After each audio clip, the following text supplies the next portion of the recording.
Esta ley se creó en el 2017 y varias de las organizaciones que estamos aquí en esta mesa hemos dado seguimiento, una primera parte al proceso de creación de la ley y posteriormente al proceso de implementación, ¿no? Mi nombre es Sara Méndez, soy parte de las organizaciones convocantes, el Comité de Defensa Integral de Derechos Humanos, Govicia, Código de HAC, y les damos la más cordial bienvenida. Muy buenos días a todas y a todos. Mi nombre es Javier Carrasco Solís, director ejecutivo del Instituto de Justicia Procesal Penal. Y para el instituto es un honor colaborar con tan grandes organizaciones en el tema. Aprendemos de ustedes, gracias por incluirnos. Y también para el instituto es de suma importancia dar seguimiento a cómo esta ley se ha implementado, si hemos avanzado, si hemos retrocedido, si estamos estancadas en la implementación de esta ley y sobre todo qué está pasando con las personas que están privadas de la libertad, que al día de hoy siguen sufriendo tortura, aunque las autoridades insisten que en México ya no se tortura. Entonces vamos a hablar sobre estos temas el día de hoy. Buenos días, mi nombre es Enli Reza, yo soy del colectivo contra la tortura y la impunidad CECETI, que estamos en Ciudad de México y en Acapulco, Guerrero. Venimos a agradecer la invitación a Código de H y a las organizaciones convocantes y las instancias que hoy están presentes, ¿no? Y uno de los objetivos de este foro de los avances y pendientes de la ley contra la tortura en México es identificar los avances y retos en la implementación de la ley contra la tortura en México para el nuevo gobierno federal y en especial vamos a ir viendo qué tantos avances o retrocesos tenemos en este foro. Muchas gracias. Bueno, buen día a todas y a todos quienes están aquí de manera virtual. Pues bueno, agradecer el espacio. Desde el CEPIADET, pues bueno, vemos también pues la importancia de hablar de estos retos y los avances, y sobre todo en contextos como Oaxaca y los estados donde hay mayor población indígena, como también estas graves violaciones de derechos humanos ahondan más en las desigualdades y en el ejercicio de derechos de las personas. Creo que es importante hablar desde estas perspectivas de interculturalidad, y entonces esperamos que los aportes que hagamos y las reflexiones que tengamos el día de hoy abonen pues a ver de qué manera como bien lo indica el objetivo, en este nuevo gobierno pues también sumamos a mirar cómo seguimos avanzando en la implementación de esta ley bajo estas perspectivas y enfoques de derechos humanos e interculturalidad. Muchas gracias.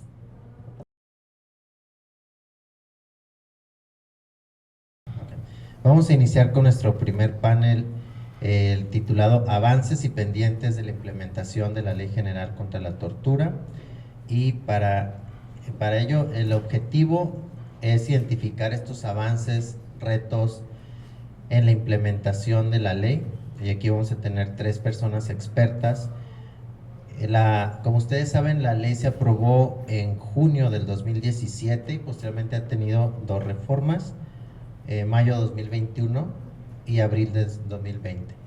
Estos 96 artículos, es importante ver qué ha pasado en la vida de las personas, en las personas que enfrentan procesos penales, en las detenciones, que usualmente es donde esto ocurre, las personas que están privadas de la libertad, o también puede ocurrir en personas que están retenidas en las fiscalías, y todo lo que ocurre en nuestro sistema penitenciario, si es que las condiciones del sistema penitenciario per se constituyen también un punto de tortura, ¿no?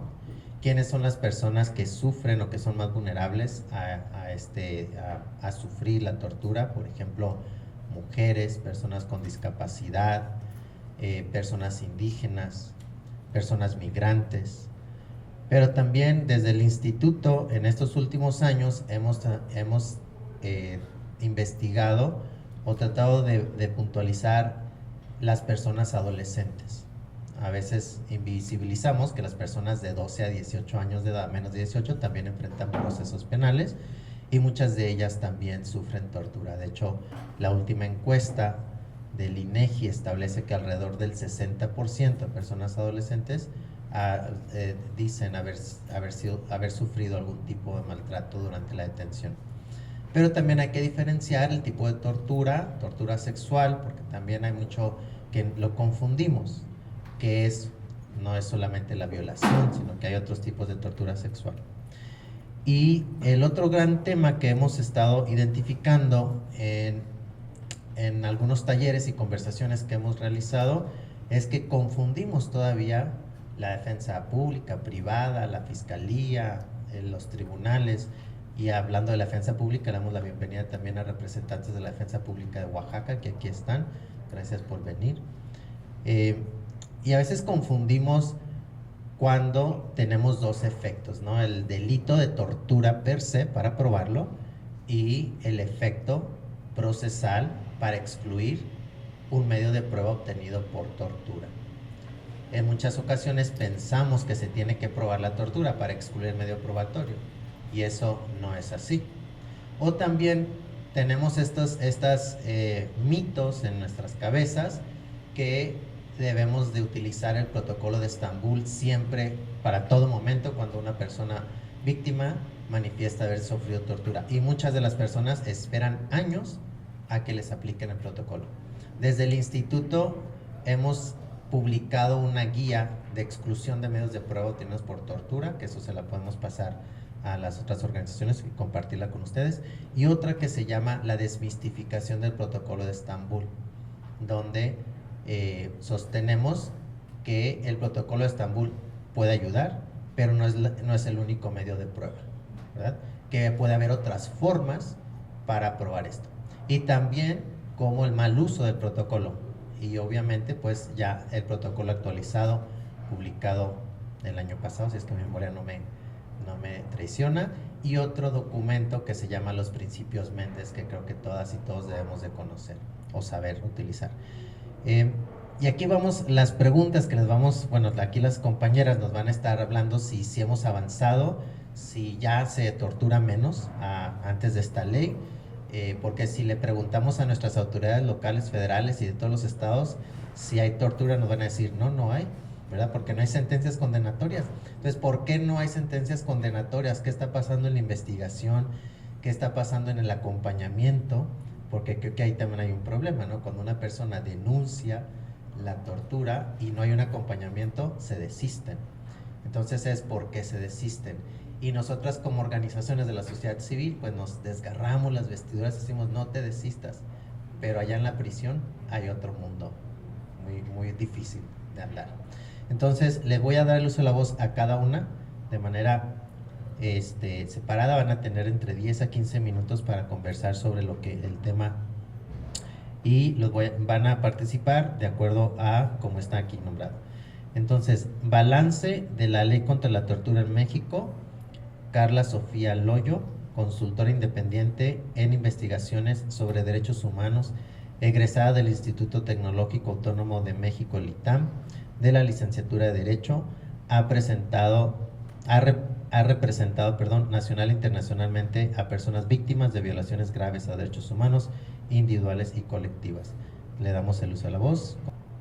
Buenos días. Primero que nada, agradecer a las organizaciones convocantes por el espacio y por la oportunidad de hablar de este tema que desgraciadamente ha quedado un poco fuera de la agenda federal y estatal en materia de atacar a las violaciones graves a derechos humanos, como es la tortura y otros tratos crueles, inhumanos o degradantes, ¿no? Y bueno, como decían, pues sabemos que la ley general fue emitida publicada el 17 de junio de 2017, entonces estamos ante 7 años de implementación de la ley, ¿no? Y una de las principales obligaciones, que es como la obligación cero, es la armonización legislativa dentro de los estados, y esto está en el artículo 3º transitorio de la ley general, que tenían 180 días desde la entrada en vigor de la ley general para armonizar la legislación, ¿no? Y entonces, pues analizando todas las legislaciones estatales, en específico de tortura, vemos que solamente el 21.9% de los estados cuenta con una ley emitida posterior a junio de 2017. Y estos estados son Coahuila, Estado de México, Jalisco, Oaxaca, San Luis Potosí, Sinaloa y Sonora. Ahora tenemos que 2 estados, el 37.5%, si bien cuentan con leyes de tortura, estas son anteriores a la emisión de la ley general. Y el 40.6% de los estados, es decir, 13 estados, no cuentan con una ley de tortura en ninguna materia, en ninguna manera. Bueno, Quintana Roo en específico sí tiene una reforma, abrogó su ley de tortura y reformó diversas disposiciones como ley de fiscalía y otras para contemplar las obligaciones de la ley general en las diferentes instituciones que forman parte de Quintana Roo y que tienen obligaciones en esta materia, ¿no? Entonces vemos que un primer pendiente es la armonización legislativa. Tenemos una minoría de estados que tienen una legislación posterior a la ley general, que no sabemos, que también tendremos que ir artículo por artículo para saber si es adecuada, correcta y si es conforme a la ley general y conforme a los tratados internacionales en la materia. Entonces tenemos que la primera obligación de armonización legislativa está, pues en general, incumplida. Tenemos más del 70% de los estados que no han cumplido con esta obligación. Ahora, tenemos otra obligación que se encuentra dentro de la ley general en su artículo transitorio sexto, es la creación de fiscalías especiales dentro de las fiscalías estatales, ¿no? Y ahí tenemos un mejor cumplimiento, solamente el 12.5% de los estados no cuentan con una fiscalía especializada, que son Durango, Nayarit, Guerrero, Sonora y Tamaulipas. Durango y Tamaulipas sí tienen en su ley orgánica de la Fiscalía una mención expresa a la competencia de investigar tortura. En Durango es la Vicefiscalía de Protección a Derechos Humanos, Atención a Víctimas del Delito y Protección a Periodistas y Personas Defensoras de Derechos Humanos. Una vicefiscalía que parece que aglomera todas las violaciones a derechos humanos y ahí está metido también tortura, ¿no? Y en Tamaulipas también está la Vicefiscalía de Delitos de Alto Impacto y de Violaciones a Derechos Humanos y ahí incluyen la tortura como parte de sus obligaciones. Entonces, en términos de fiscalías especializadas, vemos que sí hay un gran avance, sí la mayor parte de los estados cuentan con estas fiscalías especializadas y entonces ahí podemos poner una pequeña palomita en la materia, ¿no? Y ahora nos vamos a una de las obligaciones que también está en la ley general, que es muy importante para las organizaciones en general, es el Registro Nacional del Delito de Tortura, ¿no? Porque esto nos permite, el RENADET nos permite analizar los datos estadísticos, analizar los contextos de violaciones a derechos humanos, los patrones de tortura, de otros malos tratos, etcétera, ¿no? Y el RENADET pues ha ido funcionando ahí muy más o menos, la verdad es que no está arrojando los datos que nos gustaría tener acceso, ni siquiera están permitiendo acceder a las bases de datos que conforman el RENADET, sino que es la información estadística que ellos publican y con esa nos tenemos que quedar, ¿no? Entonces, bueno, los datos del RENADET aglomeran datos del 1 de enero del 2018 al 30 de junio del 2024, los datos estadísticos que ya tienen publicados, y tenemos que a nivel nacional hay 29.211 víctimas de tortura registradas en el RENADET. De estas son 7.545 a nivel federal y el resto son estatales. Ahora, dentro de las obligaciones del RENADET, de la información que tienen que recuperar, hay diferentes rubros en términos de las víctimas, ¿no? Pues el nombre, la fecha de nacimiento, el lugar de nacimiento, residencia, lugar de los hechos, formas de tortura, etcétera. Pero también tendrían que estar identificando y recuperando información sobre grupos vulnerables, ¿no? Nos decían las compañeras de CEPIADET sobre pueblos indígenas, pero también deberían de estar recuperando información sobre personas defensoras de derechos humanos, periodistas, mujeres si lo hacen, pero también personas de la diversidad sexual, en fin, otro tipo de grupos vulnerables, personas discapacitadas, niños, adolescentes y niñas. Eso está un poco, pues no está bien presentado en las estadísticas que te dan a conocer, ¿no? Solamente dividen entre nacionales, entre federales y estatales, entonces no tenemos la oportunidad de conocer cuáles son los estados a nivel jurisdicción estatal, donde están los focos rojos de tortura o de otros malos tratos, ¿no?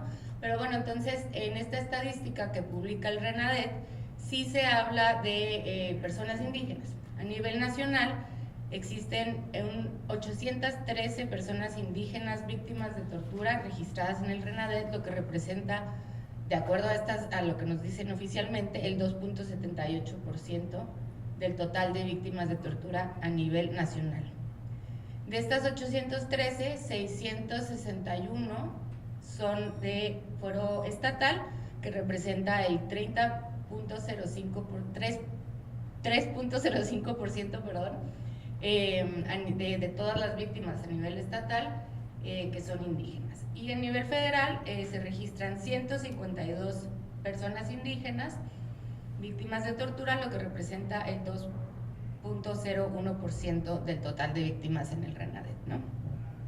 Y esto pues a mí me llevó a pensar un poco, si tenemos 29,000 víctimas en el RENADET y tenemos 813 víctimas indígenas, personas indígenas víctimas de tortura, pues qué está pasando con los registros de víctimas, ¿no? Entonces pues me fui a preguntarle a la CEAB y a las diferentes comisiones de atención a víctimas en los estados, cuántas personas indígenas víctimas de tortura tenían registradas, ¿no?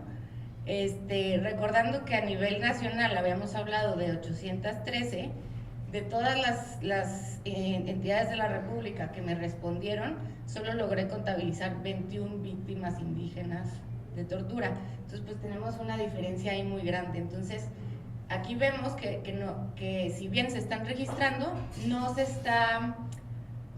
esto no está significando que están pudiendo ejercer sus derechos como víctimas. No están pudiendo acceder ni siquiera al registro, que es el paso número 1 para poder tener todas las medidas que la ley general contempla y las leyes estatales, ¿no? Entonces tenemos que solamente el RENAVI, o sea, el federal, identifica a 17 personas indígenas víctimas de tortura, 11 mujeres y 6 hombres. Campeche identificó a una persona, un hombre, y Chiapas a 3 mujeres, personas indígenas víctimas de tortura, y solamente Chiapas reportó haber reparado en estos 3 casos. Y yo creo, no estoy muy segura, pero que son los casos de las hermanas González, que fue una solución amistosa con la CID, entonces no fue un proceso de investigación, no fue un proceso interno, sino que se reconoció y se reparó a estas 3 mujeres en el marco de una solución amistosa ante la Comisión Interamericana, ¿no? Y luego también tenemos que hay unas comisiones de atención a víctimas que no registran la identidad indígena, aunque en la ley general está previsto que lo tendrían que hacer, y en los FUDs y demás también deberían de estar.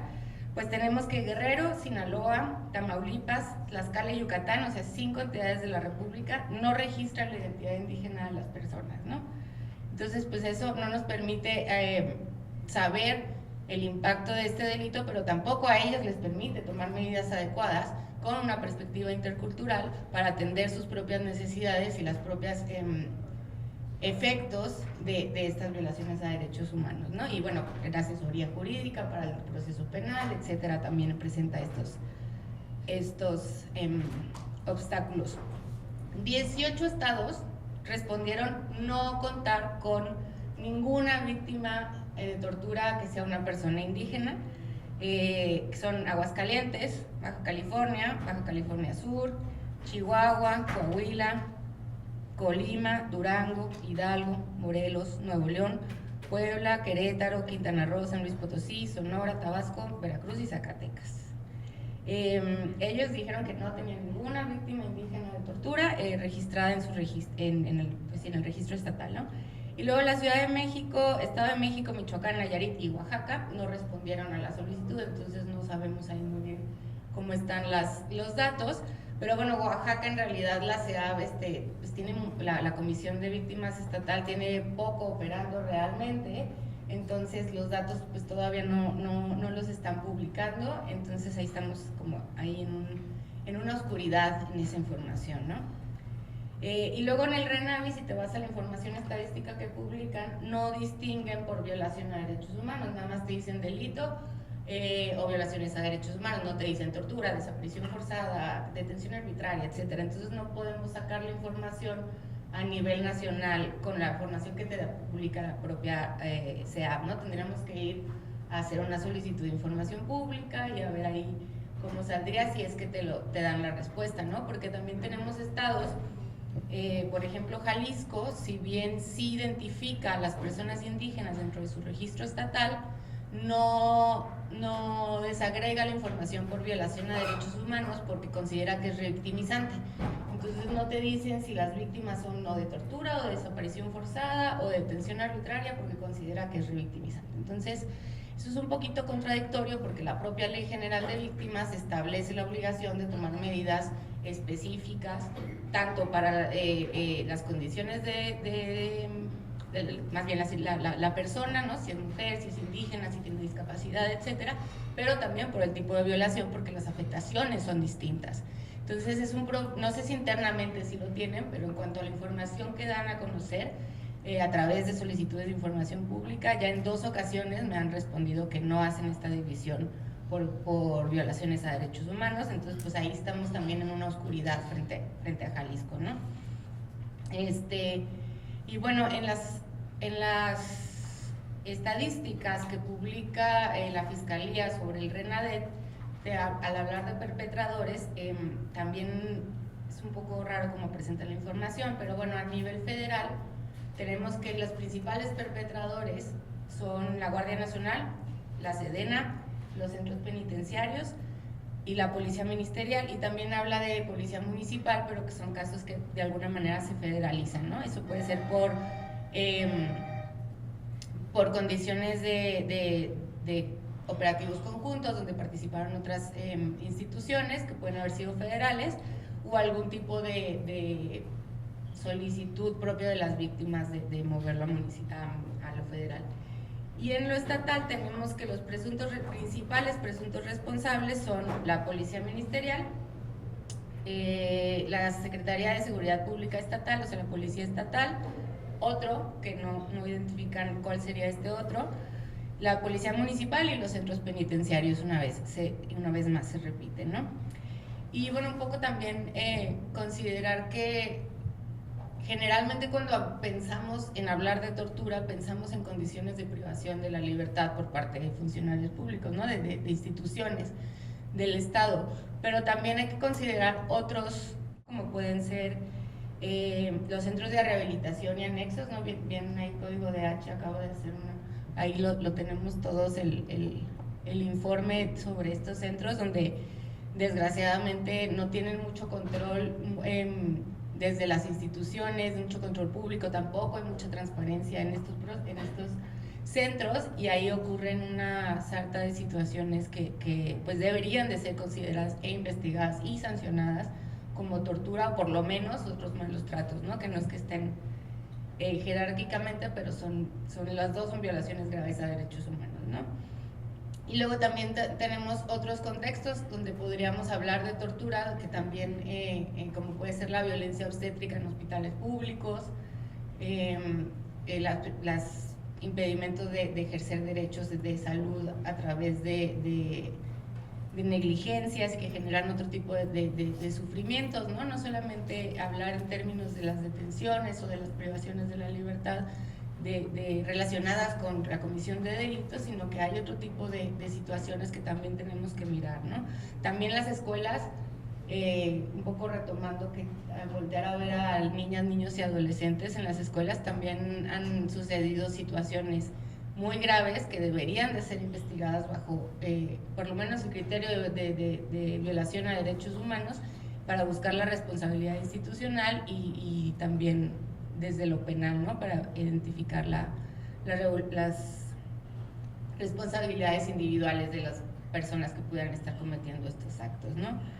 Y entonces aquí nuestra ley, ayer lo platicábamos un poco, sí contempla la posibilidad de que un particular cometa tortura, ¿no? En general, en los tratados internacionales se vincula la tortura a personas funcionarias públicas, agentes del Estado, y para de contar.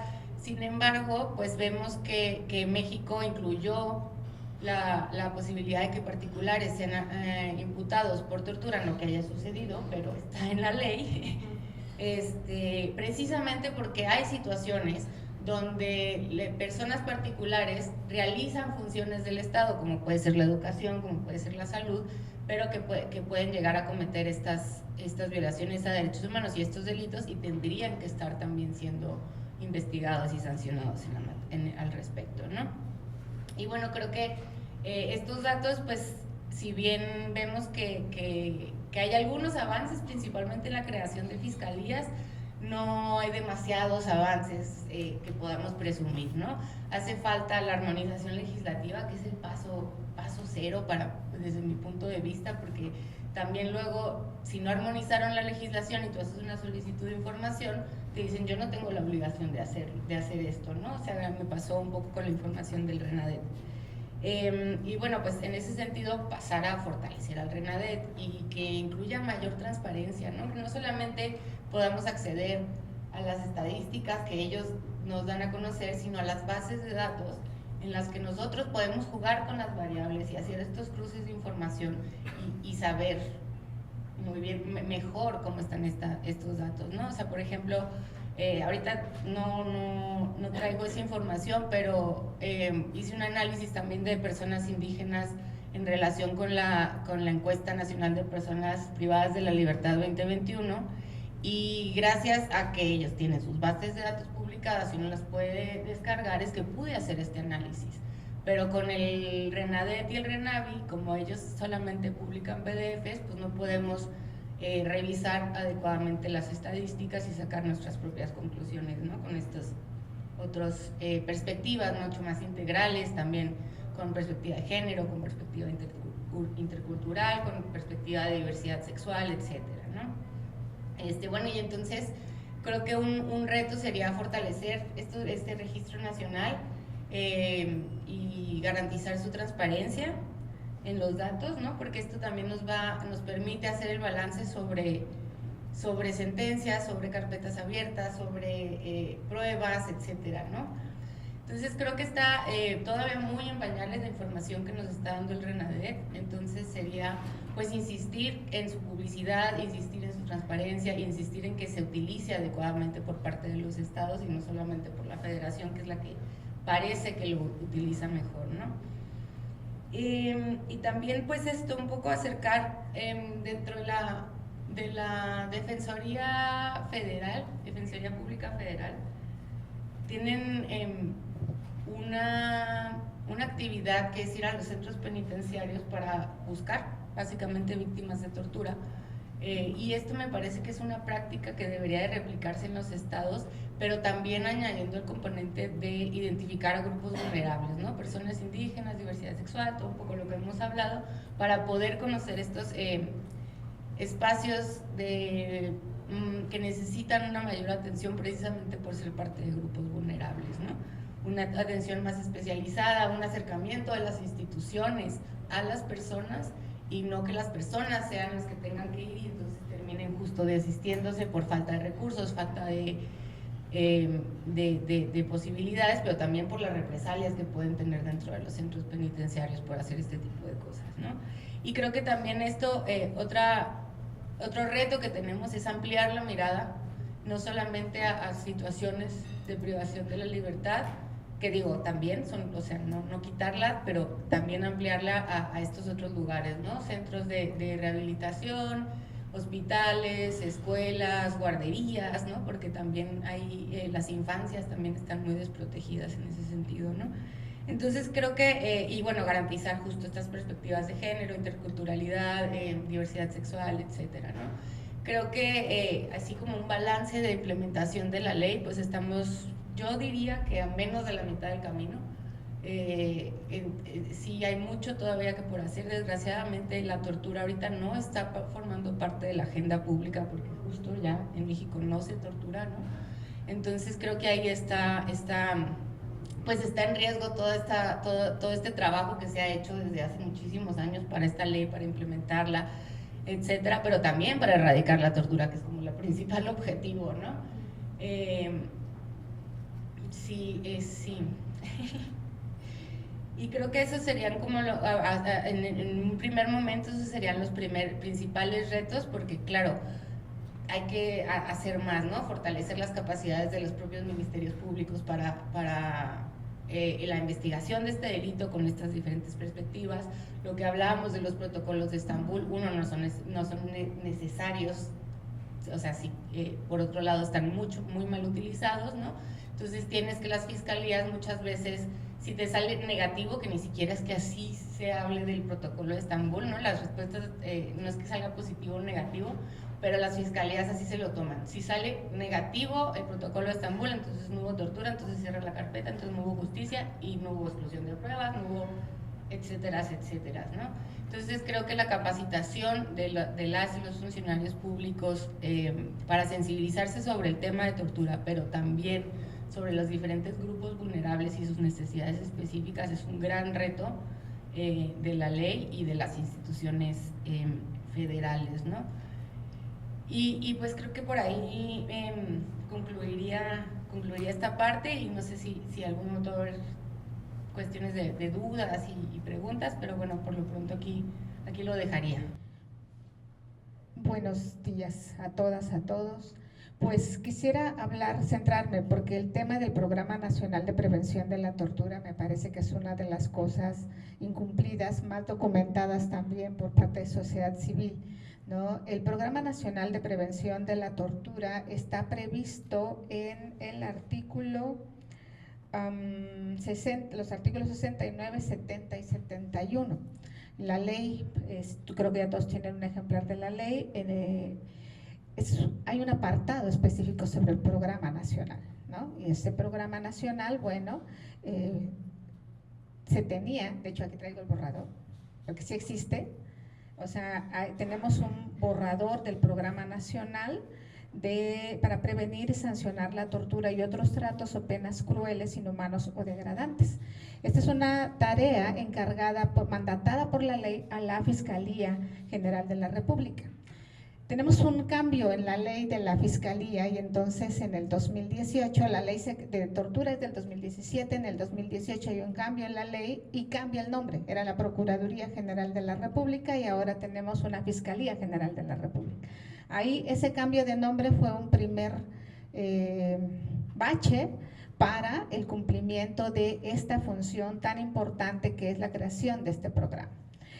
En el marco del Día Internacional de las Víctimas de Tortura, hace un año, en el 2023, la Secretaría de Gobernación, de manera subsidiaria y ante la falta de respuesta de la Fiscalía General de la República para publicar el programa nacional, presentó una estrategia nacional contra la tortura, como un esfuerzo conjunto de 18 dependencias del Ejecutivo Federal y coordinado por la Dirección General de Estrategias para la Atención de Derechos Humanos.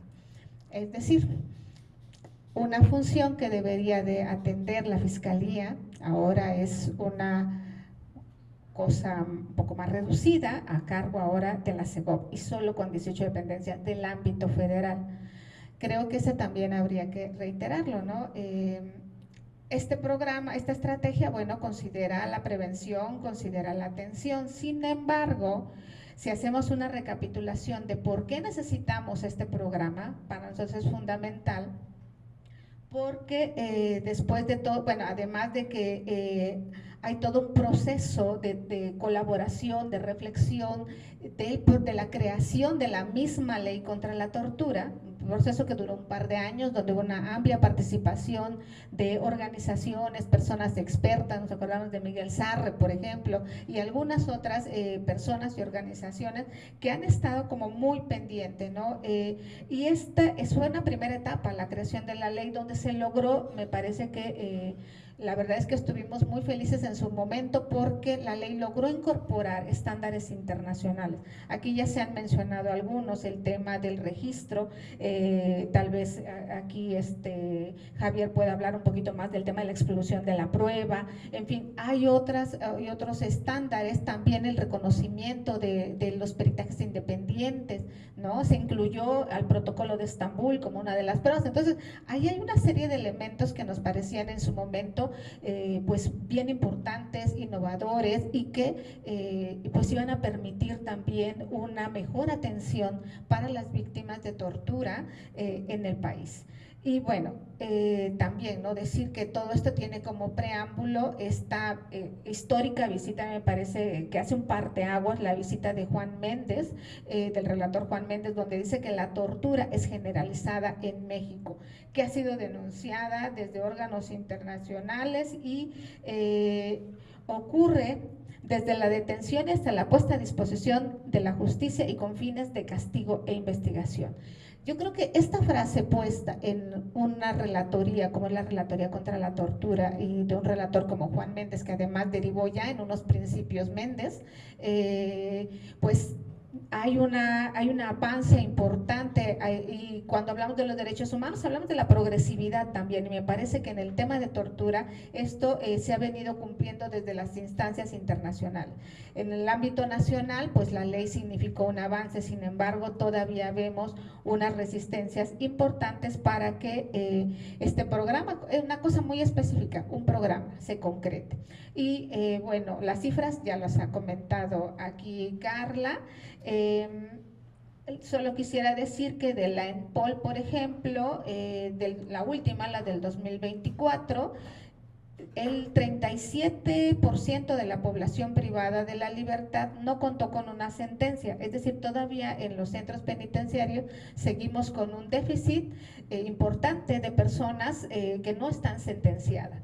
Y esto pues también nos lleva al tema de una prolongada prisión preventiva oficiosa, ¿no? Que se ha abusado mucho, hemos documentado casos y de hecho hace un año también pudimos lograr la libertad de personas que no tenían una sentencia con casi 12 años privadas de su libertad, y hay otros casos todavía de más tiempo, ¿no? De 15, incluso hasta de 20 años, ¿no? Entonces creemos que estos casos no deberían de estarse repitiendo, y aunque hay, como hubo en su momento en el 2021, me parece un decreto también del Ejecutivo Federal para la preliberación de personas que hubieran sufrido tortura, pues desconocemos si este decreto se cumplió, ¿no? Porque lo estuvimos rastreando y nunca encontramos ninguna información al respecto.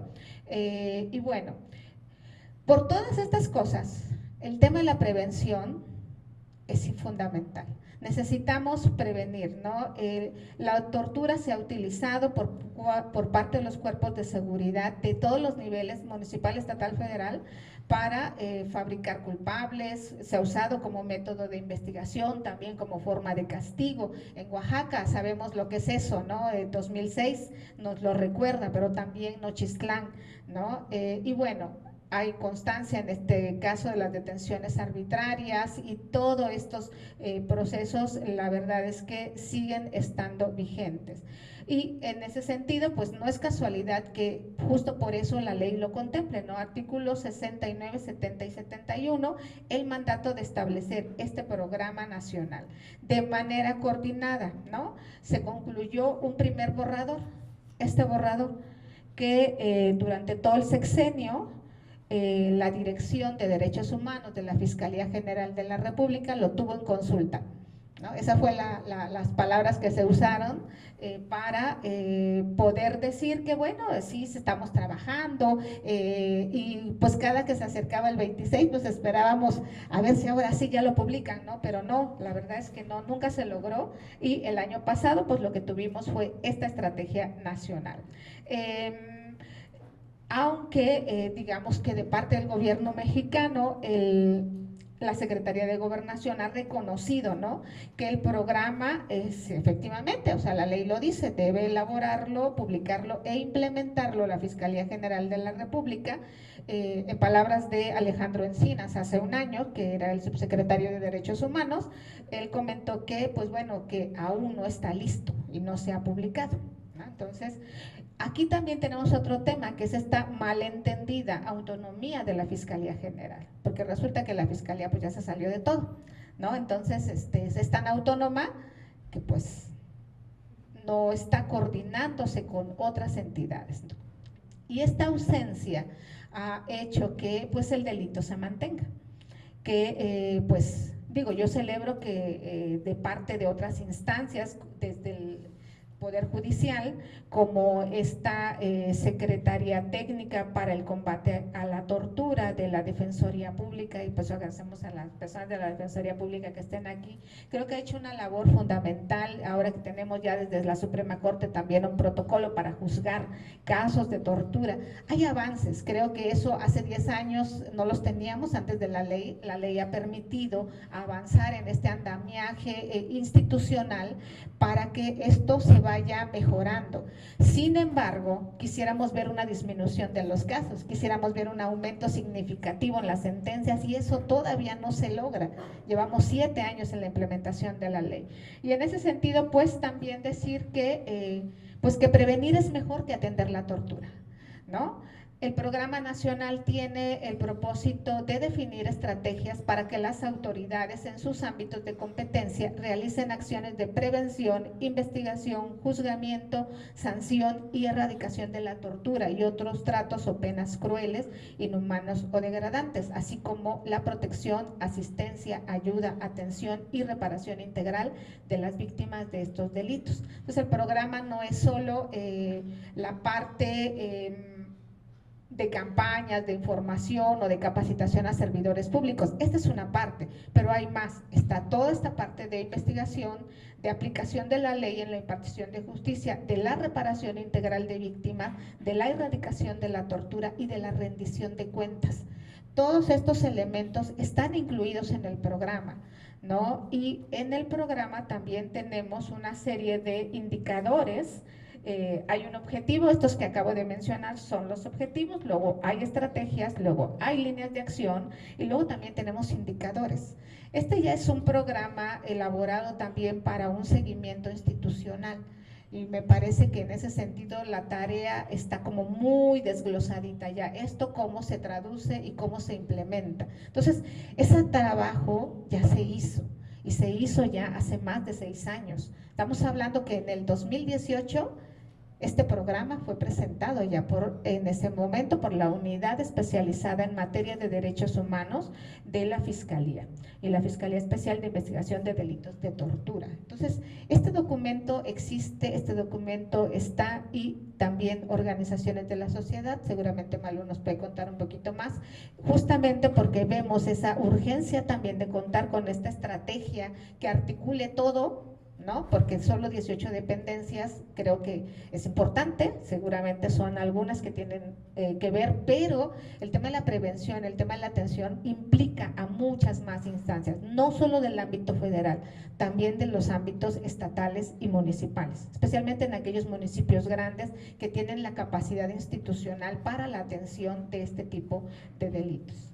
Bueno, solo quisiera cerrar diciendo que, pues bueno, que existe la estrategia nacional y que está atendiendo, pero sí tiene otra perspectiva distinta. Aquí es más temática y está comprendiendo temas como la movilidad humana, la violencia obstétrica, tortura sexual, la diversidad sexual, pueblos indígenas, niñas, niños y adolescentes, salud mental, defensores de derechos humanos y periodistas y personas privadas de libertad.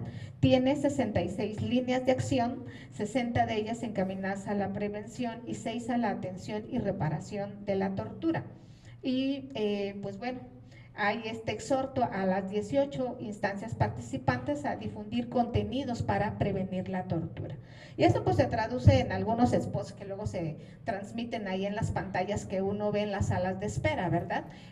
Creo que sí necesitamos un poquito, acciones un poco más contundentes en los temas de prevención, de visibilización de la tortura y sobre todo de la atención en los casos en los que ya se ha cometido, ¿no? Entonces, pues cierro mi participación diciendo que seguimos esperando el Programa Nacional para la Prevención de la Tortura. Nos parece que es una estrategia fundamental y pues la ley lo comenta en detalle, artículos 69, 70 y 71, que si pensamos que no solo toca 18 dependencias, tiene que ser un trabajo muchísimo más amplio, articulado, de la federación con las entidades, ¿no? Entonces, pues, solamente comentar eso. Primero me quiero tomar un minuto para agradecerles la invitación a a Código DH, al Instituto IJPP, a CECETI, a CEPIADET. De verdad que desde el Centro PRO nos da mucho gusto ser parte de estas iniciativas a nivel local, que además es donde en realidad están los grandes retos de cómo implementar estos marcos normativos por los que se han dado tantos pasos, tantas luchas de muchas víctimas y de organizaciones de la sociedad civil, pero también donde están los grandes pendientes, nos parece. Entonces, muchas gracias, Sara, por la invitación. Bueno, yo quería hablarles un poco del mecanismo. El mecanismo en general es un mecanismo que está enmarcado, y ahí sí quiero ser muy clara que no está enmarcado en la ley como tal, sino es un esfuerzo una vez más de mujeres muy valientes que denunciaron la tortura y la violencia sexual asociada a la misma en los hechos de Atenco en 2006. Si quieres pasar a la siguiente. Las mujeres sobrevivientes de tortura sexual en Atenco, como saben, dieron una batalla muy larga que culminó en una sentencia de la Corte Interamericana en el 2018, pero en todo el camino, que es muy largo para llegar a estas instancias, fueron generando esquemas de solidaridad, de exigencia y sobre todo muy claras en que tenía que haber un reconocimiento de que la tortura sexual en contra de mujeres era una práctica que seguía siendo recurrente, que existía, que no existió a partir de Atenco, sino que existía siempre desde antes, y que en contextos de detención tenían impactos muy graves en las vidas de las mujeres, de su entorno, y que había otras cosas que hacer más allá de continuar su denuncia como tal en el sistema interamericano. Entonces, en 2014 lanzaron una campaña que se llama así, Rompiendo el Silencio, todas juntas contra la tortura sexual, que justo buscaba, junto con otras organizaciones, la Chinola, la Comisión Mexicana en Defensa y Promoción de Derechos Humanos, EGIL, visibilizar casos de mujeres que estaban privadas de la libertad y que habían sido sobrevivientes de tortura sexual. Y en 2016, las mujeres y las organizaciones intentando hacer pues un uso innovador de estos mecanismos del sistema interamericano, en una audiencia ante la Comisión Interamericana de Derechos Humanos, forzaron al Estado mexicano a crear este mecanismo, el mecanismo de seguimiento de casos de tortura sexual cometida contra mujeres. Y ya en el proceso de litigio como tal de la Corte Interamericana, la Corte ordena el fortalecimiento de este mecanismo, es decir, la sentencia de la Corte como tal no crea el mecanismo, sino que ordena un fortalecimiento. Y ahora les cuento cómo funciona el mecanismo. Quiero solo dejar claro que sí es un mecanismo creado y pensado en casos de tortura sexual cometida contra mujeres. Y no, eso no quiere decir que la tortura sexual o que la violencia sexual no se cometa en contra de hombres en exactamente los mismos contextos de detención. De hecho, la propia EMPOL es muy clara en marcar cómo esa es una violencia que existe y que es muy recurrente en los casos contra mujeres y contra hombres, pero en particular este tipo de violencia sexual que constituye tortura había sido ya muy analizada en la Corte Interamericana en diversos casos, no solo de México, de muchos otros, y ahonda o permite diferenciarla en lógica de cómo la violencia sexual cometida contra mujeres en estos contextos tiene un origen dentro de la propia discriminación en contra de las mujeres, el entendimiento del uso del cuerpo de las mujeres como una propia uso para la pena, para poder someter a las mujeres como generando o repitiendo los esquemas de discriminación y sobre todo de superioridad del hombre en este contexto de cómo se entiende desde la discriminación y la violencia contra las mujeres, sobre todo en los convenios internacionales. No es la Corte Interamericana la única que lo ha definido así, lo ha definido muchos otros organismos y sobre todo cortes internacionales, pero sí habla de cómo cuando hablamos de tortura sexual o de violencia sexual no solo estamos hablando de violación, sino de otras tantas conductas que podemos ahondar, pero que ya había mencionado justo Javier y que quiero dejar claro porque justo de esto habla el propio diagnóstico que se crea después y hay cosas importantes a mencionar. Si quieres, la que sigue. El objetivo del mecanismo es básicamente generar políticas públicas alrededor de la tortura sexual, o sea, para erradicar y prevenir la tortura sexual, realizar cada 3 años un diagnóstico nacional de la práctica como tal. Eso no existía previamente, eso sí fue parte del ordenamiento de la Corte Interamericana y ahora hablaré un poco más sobre eso. Y sobre todo me interesan las 2 primeras acciones, que uno es proveer de condiciones que permitan el ejercicio pleno de los derechos de las víctimas directas de la tortura sexual. Ahora les explico qué significa eso. Y analizar y emitir conclusiones de los casos incorporados al mecanismo.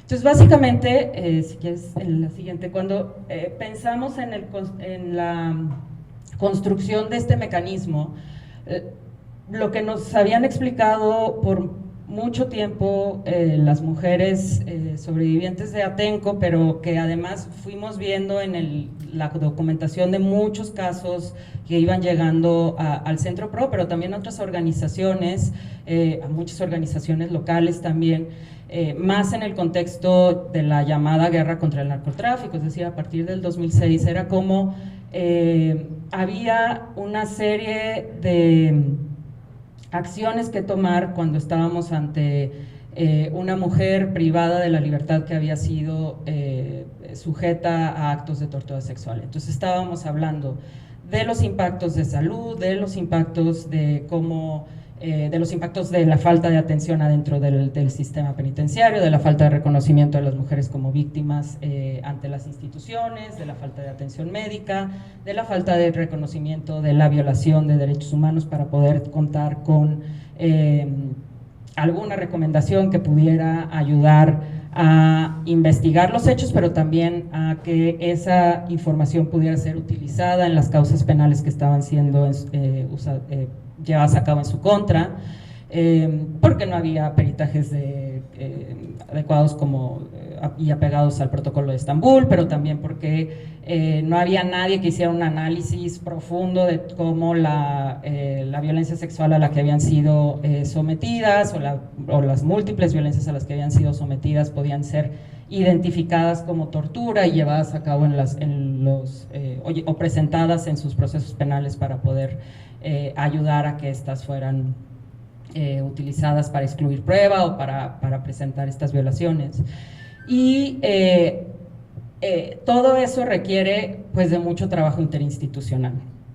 Entonces el mecanismo estaba pensado como literalmente sentémonos todos en la mesa, veamos cuál es la situación de este caso y veamos qué necesidades tienen y cómo cada institución puede aportar en eso. Entonces tenías a la Fiscalía General de la República, que en muchos casos era quien acusaba, pero quien también llevaba las investigaciones de tortura. Después empujamos a que también estuvieran las fiscalías locales en la mesa, en los casos que eran casos locales, la Comisión Ejecutiva de Atención a Víctimas, la CNDH.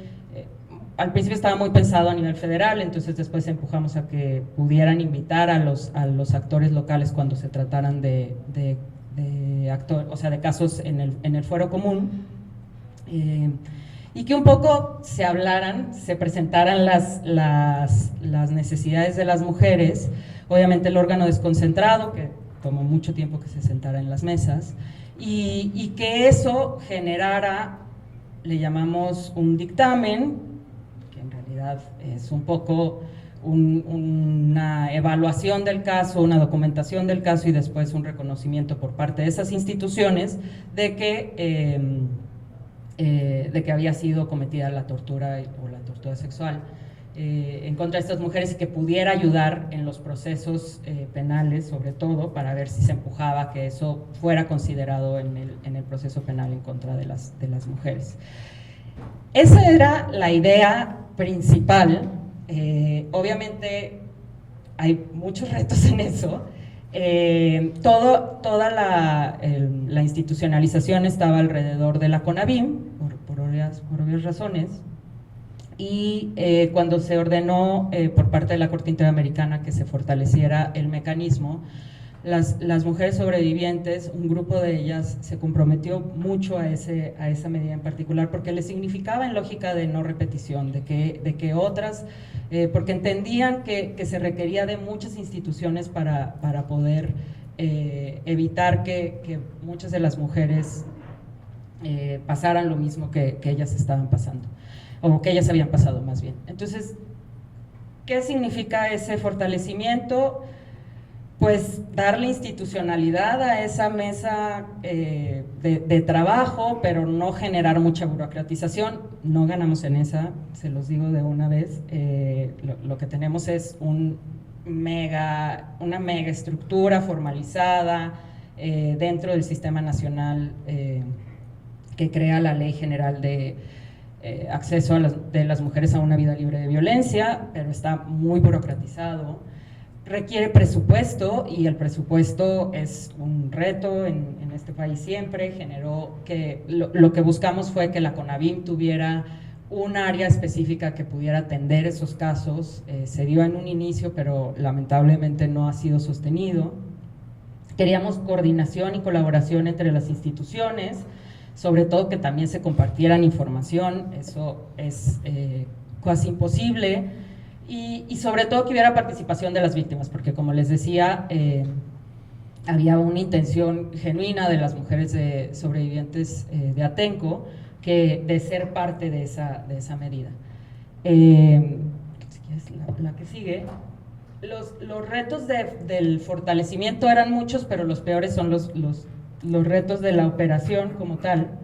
El mecanismo se creó, como les decía, desde el 2016, pero se formalizó en los lineamientos ya del Sistema Nacional en 2019, finales del 2019, y en realidad hasta el día de hoy, ahora les digo cómo, pero en realidad no ha sacado ningún dictamen nuevo de casos específicos, no han atendido casos específicos en la ruta como tal que se creó del mecanismo, sí en otras rutas, y creo que eso también es importante decirlo. Uno de los grandes retos es cómo capacitas a las funcionarias. Yo creo que sí es un tema central y el Estado así lo litigó ante la Corte Interamericana en el caso de Atenco, es que tenemos protocolos, institucionalidad, puede funcionar o no puede funcionar, pero tienes toda la institucionalidad creada para atender víctimas de torturas.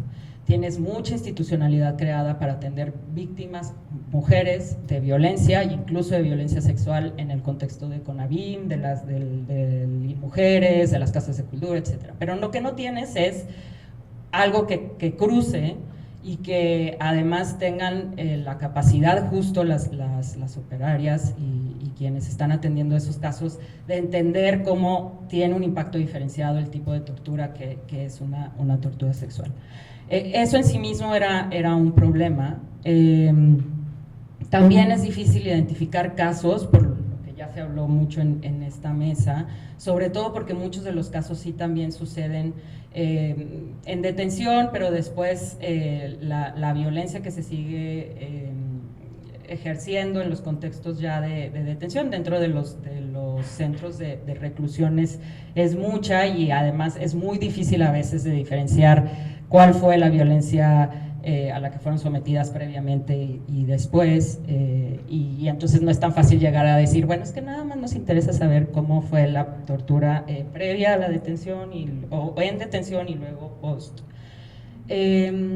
La visión interinstitucional que ya les decía y sobre todo el reto más grande de operaciones, que no se entienda que este mecanismo sirve para que eventualmente tengamos un documento que le lleven al juez y que digan la mujer fue sometida a tortura sexual, como pudo haber sido un arreco de la CNDH o un arreco local, etcétera, y entonces considérelo cuando decida dentro de 5 años. Sino que en realidad pudieran generar acciones concretas de incidencia de parte de la propia Segov, de la propia CONAVIM, de buscar decir aquí hay un problema en estos casos en particulares, el Consejo de la Judicatura tiene que ver este tema en determinado lugar, además SEAP tiene que generar determinadas acciones, sí tenemos que hacer, vimos que hay un problema más masivo en determinado penal que necesita una brigada de salud y con una brigada de salud de atención ginecológica. Esa es la parte que para nosotros era relevante y que ha sido un reto que avance. Ahora les cuento un poco qué es lo que sí ha funcionado. Si quieres la que sigue. Como les decía, la Corte ordena que se haya un diagnóstico nacional sobre tortura sexual. Eso fue lo que se empujó en realidad una vez que se hizo la institucionalidad, formalización del mecanismo. Se hizo una brigada grande por parte de funcionarias de CONAVIM y de Segov. El diagnóstico pensamos que es algo positivo porque al final del día es la Secretaría de Gobernación reconociendo que la práctica de tortura sexual persiste, existe y que requiere de una serie de acciones por parte de las instituciones en particular. Obviamente tiene a la EMPOL, de la que ya hablaron Sara y Carla, como antecedente. La EMPOL ya empezaba a definir algunos tipos de violencia sexual cuando hacían las entrevistas y si revisan los datos no son tan distintos. Bueno, obviamente generó una serie de recomendaciones que pensábamos que eran necesarias. Les juro que ya voy a acabar. Bueno, no tanto. Del diagnóstico, eso fue por vía de entrevistas, son 1,280 entrevistas en 66 diferentes centros de reclusión en los 32 estados, donde el 12% de las mujeres entrevistadas eran indígenas, son indígenas, y el resultado total es que el 79.3% de las mujeres señalaron haber vivido algún tipo de tortura u otro tratos o penas crueles, inhumanas y degradantes, desde su arresto hasta la estancia en el centro penitenciario, y 43% de esas mujeres, casi 44%, hablan de actos con connotaciones de naturaleza sexual. De hecho, solo alrededor de como el 32% los reconocen, pero dentro de su relato las propias funcionarias se dieron cuenta de que había casi un 12% que no reconocía que eso era un tipo de violencia sexual, pero que claramente lo era. No, sí está repetida.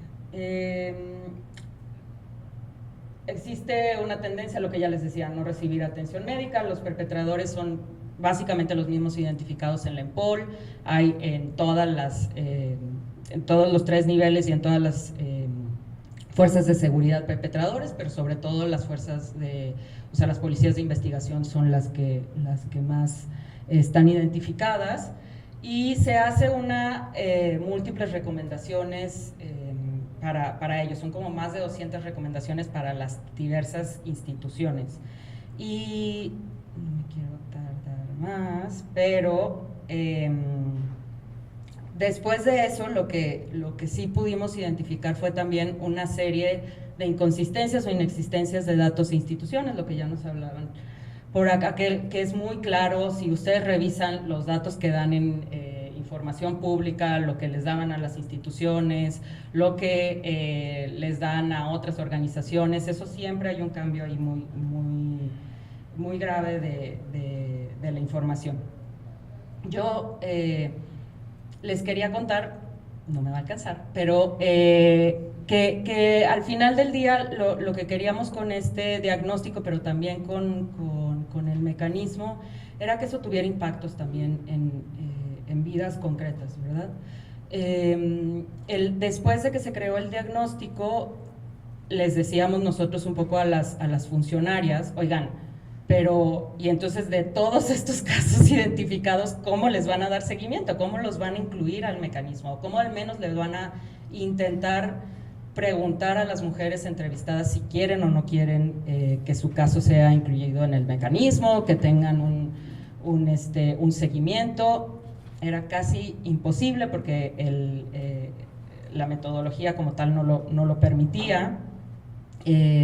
Obviamente las mujeres sobrevivientes de Atenco estaban muy interesadas en que eso sucediera, pues es parte de lo que tenía la lógica detrás de toda la creación de esta institucionalidad.